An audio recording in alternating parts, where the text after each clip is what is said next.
Sometimes the hardest thing to do isn't walking away when you feel the distance grow between you and someone you love.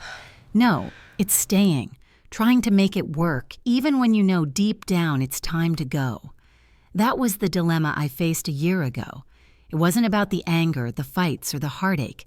It was the silence, the kind of silence that speaks volumes and forces you to confront what you've been avoiding for so long. When she walked away that night, I couldn't bring myself to say the words that I wanted to. Instead, I chose to listen to the silence between us. And then, quietly, I walked out. No dramatic goodbyes, no accusations or final words, just the sound of my shoes on the hardwood floor and the door closing softly behind me. I thought that would be the end of it. A year later, she came back into my life. But this time, it wasn't the same person who had walked out. No, this time, she came to say sorry. We had always been an odd match in some ways. We were different people in a lot of respects, but when we met, it felt like everything fell into place. Or at least, that's what I told myself. She was strong-willed, independent, and fiercely passionate about everything she did. I admired that about her at first. The way she spoke, the way she carried herself, the way she seemed to know exactly who she was and where she was headed. But after a while, the intensity that once drew me in started to wear me down. She was constantly chasing something, an idea, a dream, a version of herself that didn't seem to need me at all. And no matter how many times I tried to reach out to connect with her, I found myself on the outside looking in. Our love wasn't messy in the way people talk about it. It wasn't the kind of love that flares up and burns hot for a few weeks before fizzling out. It was the slow, suffocating kind of love, the kind that wears you down over time, until one day you realize that you've been holding on to something that doesn't exist anymore. I remember the day I left like it was yesterday, the way she looked at me when I told her I was leaving, and the way she didn't say anything in return. It was almost like she had expected it. She had been pulling away for months, maybe longer, and for once I didn't feel the need to beg her to stay or try to make sense of it all. I just knew it was time. There was no yelling, no final confrontation. There didn't need to be. We both knew. She had walked away first in her own way. I was just following through on something I had been avoiding for too long.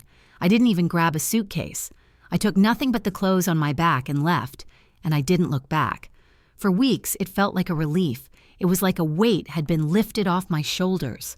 I spent my nights alone, in quiet reflection, wondering if she ever thought about me or if she had simply moved on without a second thought. But I knew that wasn't something I could control. A year passed, and life continued.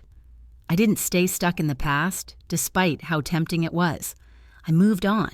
I started doing the things I had been neglecting for years. Painting, taking trips, getting to know myself again. I was rediscovering parts of me that I had lost, parts that had been buried under the weight of trying to hold on to something that wasn't working. I'd be lying if I said I didn't think about her from time to time. How could I not? We had shared so many moments together, so many dreams. But after that first few months of pain and self-doubt, I began to feel something different. Peace. It was like a fog had lifted, and I could finally see clearly. I was free, in a way that I hadn't been for years. And yet, every so often, I'd hear something that would remind me of her. An old song, a place we used to visit, a conversation with a friend. I couldn't erase her completely, but I had learned to let go.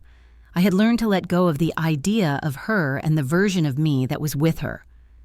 Then, one day, she returned.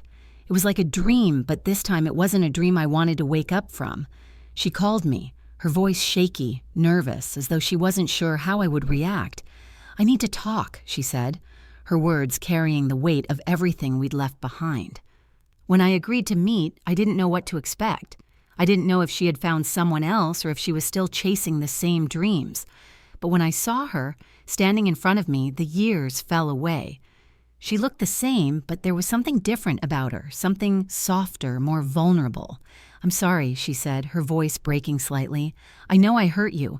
I wasn't who I should have been, and I didn't know how to fix it. I just left. And I've spent this year trying to figure out what I really want. what I really need. In that moment, I felt a rush of emotions: anger, sadness, relief, and something else, a sense of closure. I realized then that I hadn't been holding on to her. I had been holding on to the idea of what could have been. We didn't pick up where we left off. That's not how things work. People change, and time doesn't rewind. We talked for hours, and in that conversation, I realized something I hadn't seen before. She wasn't apologizing just to fix things with me. She was apologizing because she needed to forgive herself. She had carried guilt with her all this time, and I hadn't known it. I didn't rush to forgive her. Forgiveness is a process. But in the end, I realized that sometimes the person you need to forgive the most is yourself. I had walked away for a reason, and that reason was not her. It was me, and what I was willing to accept. We both had our own journeys, and maybe they had to happen separately for us to understand the value of what we lost. And maybe, just maybe, we'd be okay this time, whatever that meant.